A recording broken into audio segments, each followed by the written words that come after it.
Blok Medan. Ya, kasus Blok Medan. Kasus korupsi tambang nikel Blok Medan jangan kita remehkan. Jangan anggap ini adalah perkara sepele.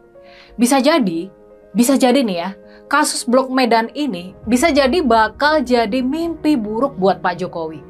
Ini bakal jadi senjata makan tuan yang bakal melenyapkan seluruh masa depan politik dari klan Pak Jokowi. Makanya, jangan anggap remeh kasus Blok Medan yang diduga melibatkan anak dari Pak Jokowi, yakni Mbak Kahiyang Ayu dan juga suaminya, calon gubernur Sumatera Utara, Bobi Nasution. Dalam dunia politik yang kejam, kejadian kasus korupsi seperti Blok Medan ini yang awalnya cuma kicauan dari terdakwa korupsi, ini bisa berkembang jadi skandal besar. Dan yang lebih sadis lagi nih, ini bisa jadi yang lebih sadis lagi. Kasus Blok Medan bisa jadi bakal dipakai buat menyandera Pak Jokowi supaya nggak macam-macam lagi. Supaya dia ini nggak cawe-cawe lagi dalam urusan pemerintahan ke depan. Sebagaimana hidup secara umum, politik punya ironinya sendiri. Politik punya tragedinya sendiri. Politik punya karmanya sendiri. Dan bisa jadi kasus Blok Medan bakal jadi karma buat Pak Jokowi. Dia yang selama ini menggunakan kasus-kasus hukum buat menjerat para politikus supaya mengikuti semua keinginannya.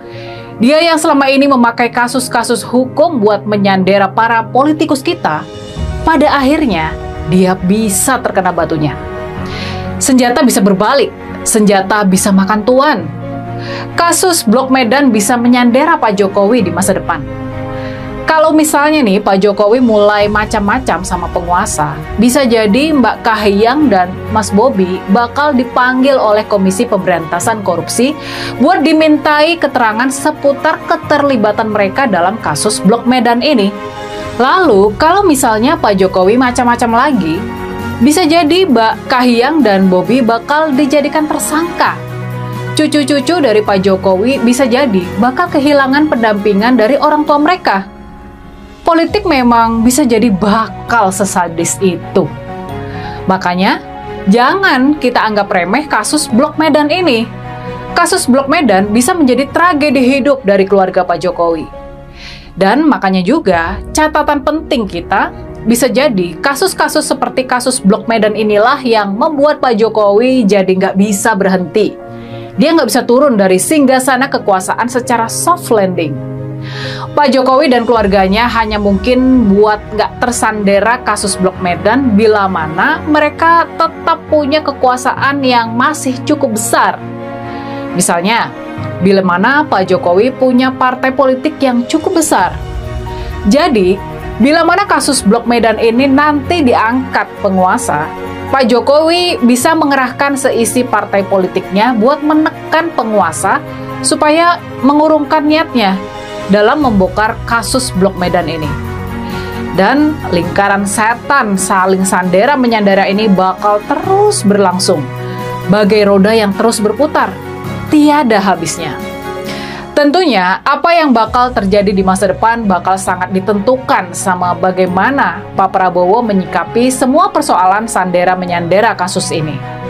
Apakah Pak Prabowo bakal melanjutkan permainan ala Pak Jokowi? Apakah Pak Prabowo bakal menghentikannya? Ataukah Pak Prabowo bakal membiarkan hukum bekerja tanpa intervensi dari kekuasaan?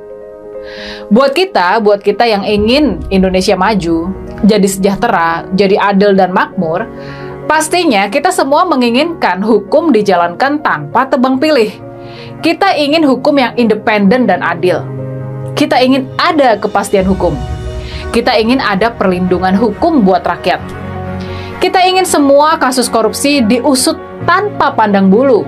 Kita ingin semua koruptor ditangkap dan dipenjara tanpa pandang bulu. Tapi, mungkinkah kedaulatan hukum itu terwujud di negeri kita tercinta? Mungkinkah kedaulatan hukum terwujud di era pemerintahan Pak Prabowo? Mungkinkah?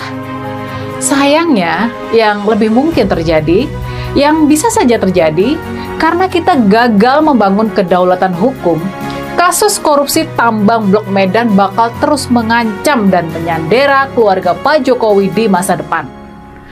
Pak Jokowi dan keluarganya bisa jadi bakal menerima karma itu. Sekarang, giliran mereka yang tersandera kasus hukum.